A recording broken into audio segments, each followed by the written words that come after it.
Hello students, welcome to our biology class. I think you all are fine. How was Onam? Did you celebrate it? Did you enjoy it? Very good.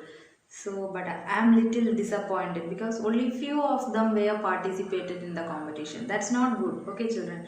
Because these are the platform to expose your talents. For that we are conducting such type of competition. So you can utilize it in a proper manner. Here you don't think about a win or lose. Here winning it doesn't always means being first. Winning means you are doing better than you have done before. That's the meaning there, okay? And also you don't compare yourself with others. You don't think about other people's. So if you have on task, don't bother about others, just do it. It is for exposing your talents, isn't it? So the opportunities are giving to you, so you should utilize that opportunities in a proper way, okay? So from the next competition onwards you must participate, will you? Okay, so in the last two classes we have learned a chapter, that is tissues, isn't it?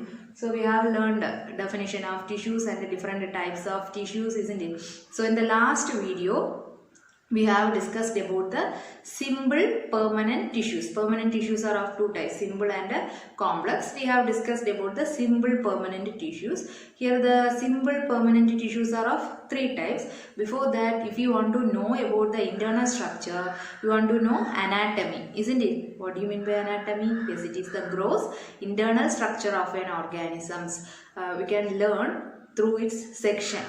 Study through the sectioning, that is known as anatomy, or another way, it is the way in which the tissues and the organs are arranged in an organism, that is also called anatomy. So here this anatomy, if you want to know about the anatomy, or if you want to know about the internal structure of an organism, we should do one anatomical exercise, that is known as section cutting. Through the section cutting we can learn that different types of internal cells or tissues, okay? And then we have learned about three types. They are parenchyma, collenchyma and sclerenchyma tissues.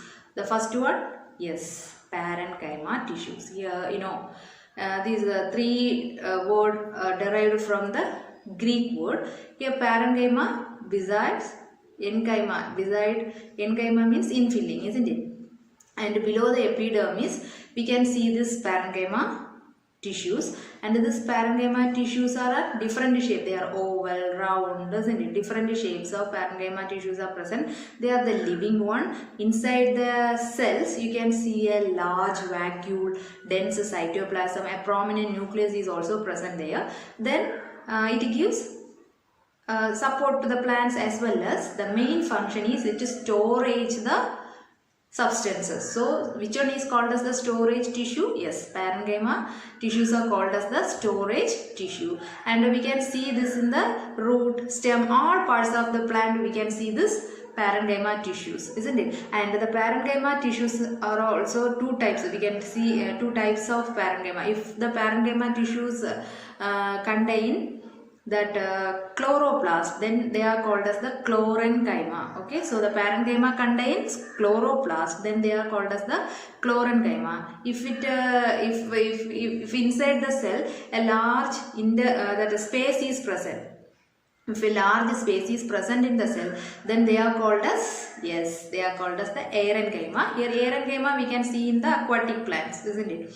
For floating, because of which one? The plants are floating because of this Parenchyma. And the another important one is in between the cell you can see a large intercellular space. So the parenchyma tissue, the cells are loosely arranged there, okay? Parenchyma tissue, the cells are loosely arranged, so you can see the intercellular space. So that's about which one?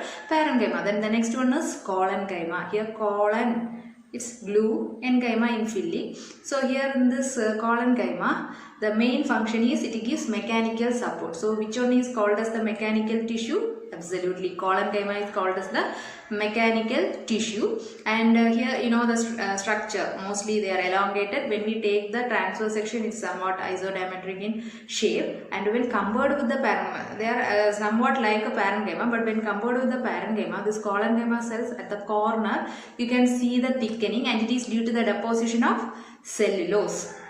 Okay, at the corner you can see the thickening. So that's about which one, collenchyma, and we can see this collenchyma in the tendrils, climbers, isn't it, for flexibility, tendril climbers, and also we can see this in the stem, root, etc. Okay, collenchyma.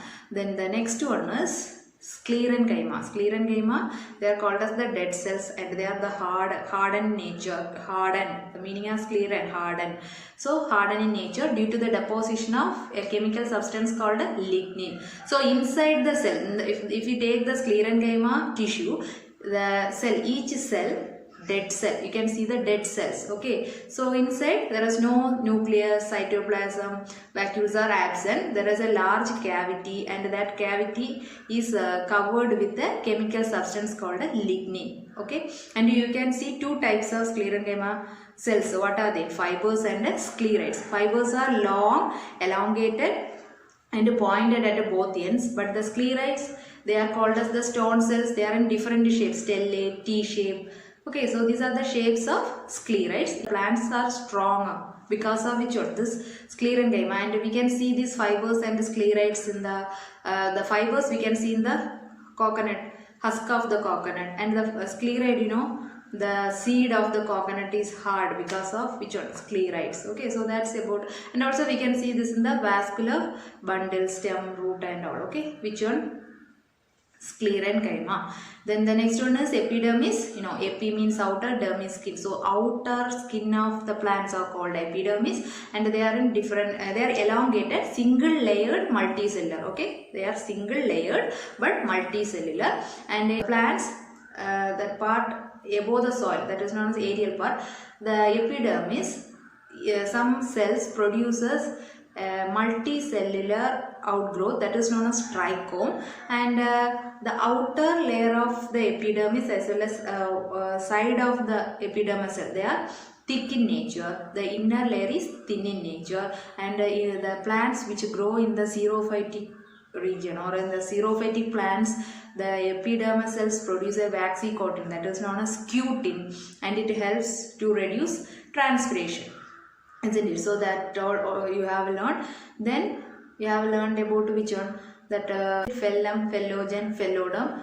I hope you all are thorough with that one. Now in this session you are going to learn a new one, that is complex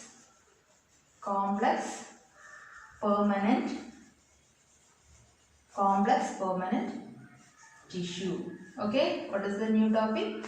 Complex permanent tissue. We have learned the symbol. Now we are going to learn the complex permanent tissue. Here complex means, symbol means the tissue which contains only one type of cell, and that cells together perform a particular function. But here complex is just opposite to symbol. Here you can see different types of cells, but they perform same function, that is known as complex. Okay, so complex permanent tissue, that means you can see different types of cells in the tissue, but they perform same function, that is known as complex permanent tissue.